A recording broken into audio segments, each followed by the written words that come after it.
Oke, kita lanjut ke materi berikutnya, yaitu jumlah sudut theta ditambah alfa sama dengan 90 derajat. Anak-anak, kenapa dia 90 derajat? Alfa theta ditambah alfa, kenapa dia 90 derajat? Masih ingat jumlah sudut segitiga berapa? 180.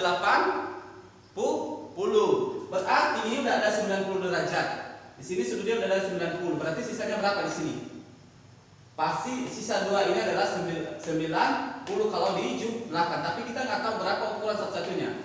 Makanya di sini tuh alfa ditambah theta ditambah alfa itu sama dengan 90 derajat, karena sisa yang di sini itu kedua ini harus jumlahnya harus 90 derajat. Itu adalah pemahamannya dulu. Oke, sekarang kita mau mencari, ingat, yang bisa dijumlahkan sudut-sudutnya itu yang memiliki kesamaan atau yang memiliki variabel yang sama, yang dalam istilahnya kalau dia dalam bentuk aljabar. Misalkan kalau dia 2x ditambah 3x, ini kan variabelnya sama, bisa dijumlahkan. Berarti namanya penjumlahan harus sama. Berarti x, berarti 2 ditambah 3 sama dengan 5x, karena variabelnya sudah sama. Ini hanya contoh. Berarti kita lihat di sini yang sama itu ada sin alfa dengan cos theta, yaitu sama dengan x per r. Ini dia sama dengan x per r. Berarti kita nggak usah ngambil, berarti kita mencari ini.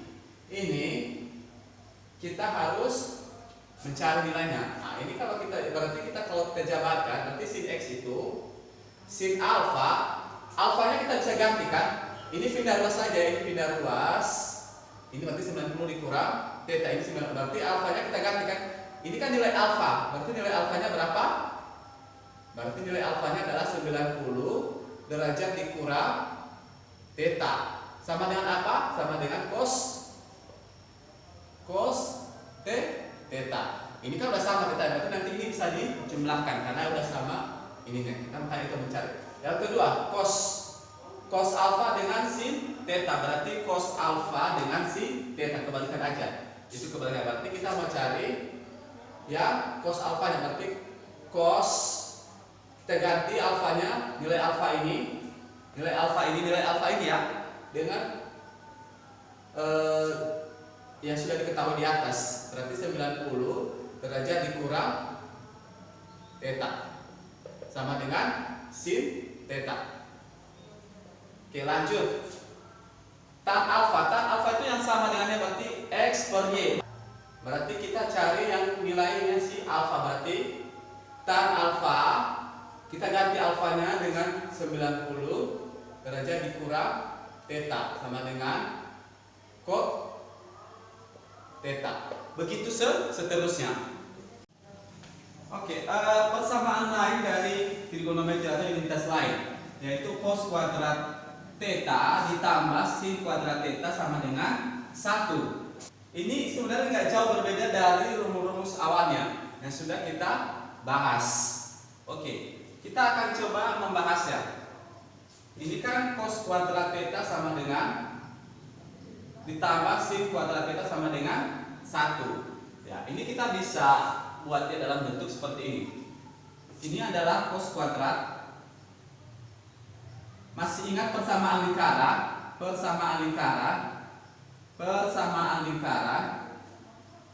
apa? Kalau dia di pusat, ini di pusat 0,0 ya. Berarti persamaan adalah x kuadrat ditambah y kuadrat sama dengan jari-jari kuadrat. Oke. Dari sini ini kan ada cos kuadrat sama sin kuadrat. Kita mau lihat di sini cos kuadrat. Berarti cos di sini adalah cos sama dengan cos theta sama dengan x per r. Terus sin sama dengan sin theta sama dengan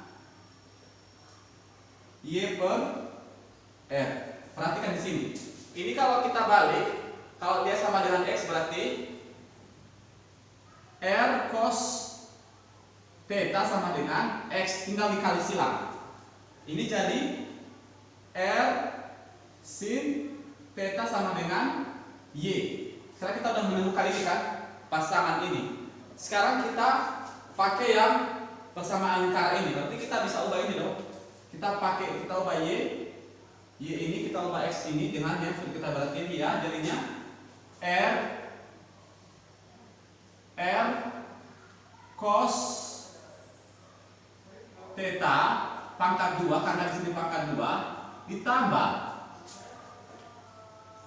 Y berarti R sin theta dikuadratin 2 sama dengan R kuadrat.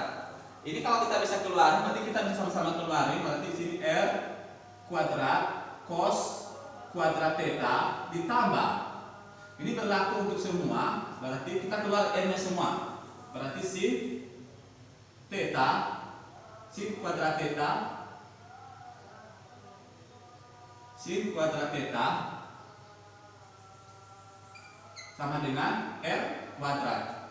Berarti kita bisa pindah ruas kan? Ini habis kan? Berarti R bagi R sama dengan R kuadrat bagi R kuadrat sama dengan 1. Berarti cos kuadrat theta ditambah sin kuadrat theta. Ini habis karena pembagiannya lawan untuk kalian. Berarti tinggal 1. Berarti kembali ke sini ya. Berarti benar pembuktiannya dari sini. Kita pakai persamaan lingkaran karena ini satu putaran penuh. Perumpamaan situ. Bisa dipahami? Untuk selanjutnya Anda bisa membuktikannya ya. Nanti untuk lebih jelasnya kita akan dibahas ke depan lagi. Ini sekian dulu ini kiranya Anda bisa mengikuti contoh ini. Dari mana itu kok bisa seperti ini? Karena kan ini dari persamaan lingkaran. Kita menggunakan kita tidak lari dari definisi dari awal. Itu definisi dari awal, yaitu kalau dia cos berarti depan per miring, kalau dia sin depan per miring, kalau dia cos samping per miring, pesami. Oke, demikian dulu. Silahkan diteliti dulu. Kita lanjut ke materi berikutnya.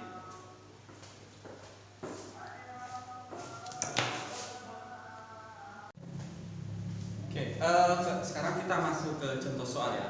Jadi anak-anak sudah memahami persamaan dan identitas lain dari trigonometri.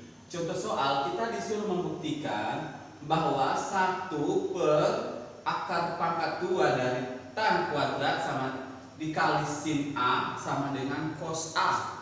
Itu kita disuruh untuk membuktikannya apakah benar atau salah. Benar nggak jawabannya ini? Dari soal ini katanya jawabannya adalah ini, hasil akhirnya adalah ini, telah kita buktikan. Ayo kita coba buktikan. Ini kan kuadrat, berarti kalau kita kuadrat berarti 1 per, berarti kalau misalkan akar pangkat 2 dari 2 pangkat 2 sama dengan 2 kan, berarti ini juga sama dengan tan A. Pangkatnya hilang karena ini dikalikan dengan akarnya, habis. Dikali dengan sin A, terus sama dengan cos A. Ini kan identitas lain dari tan adalah sama dengan 1 per sin A per cos A dikali sin A sama dengan cos A. Ini pembagi besar ya. Berarti ini kita bisa balik dong. Berarti 1 per sin 1 per sin A naik ke atas dikali cos A. Ingat ada sin lagi, dikali sin A sama dengan cos A. Berarti 1 dikali berarti sama dengan cos A dikali dengan sin A per sin A sama dengan cos A. Ini kan ada yang sama kan, kalau kalian berarti bisa dihabis. Berarti tinggal cos A sama dengan cos A. Berarti terbukti. Berarti terbukti ini berarti ini benar. Kalau udah ruasnya sama berarti itu terbukti.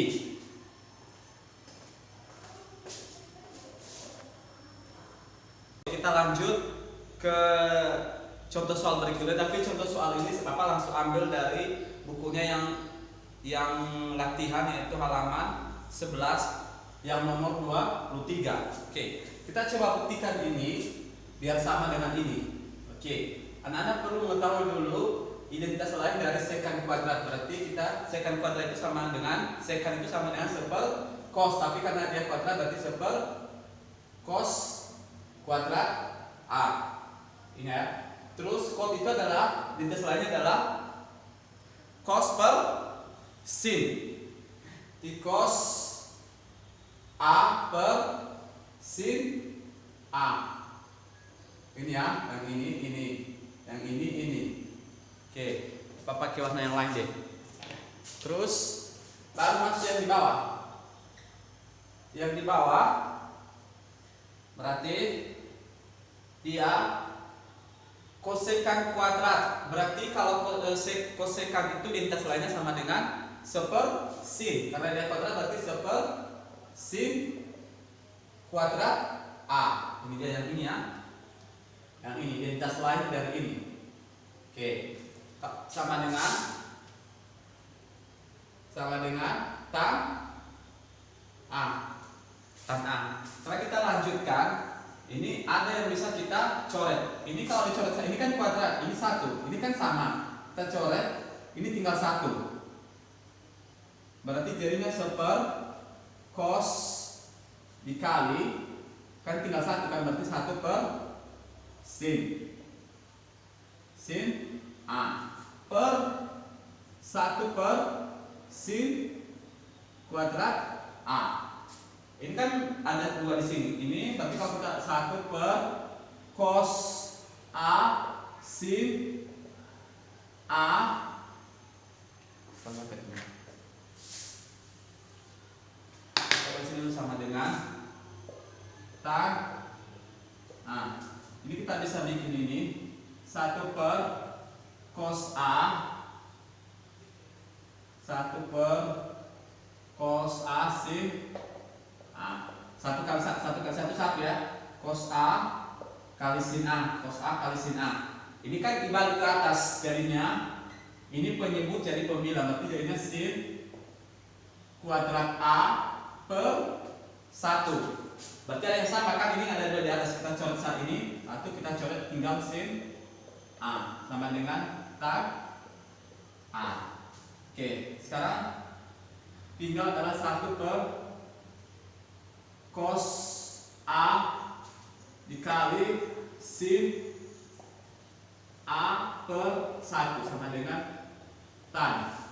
Oke, 1 kali sin A ya, sin A per cos kali 1 cos A ya, sama dengan tan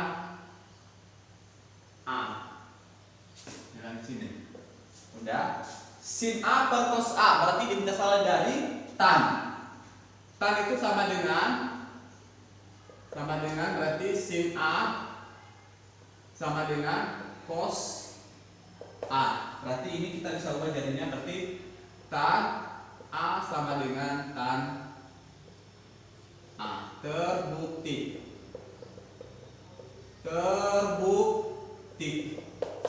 ya. Jadi perjalanannya seperti ini. Bisa dipahami?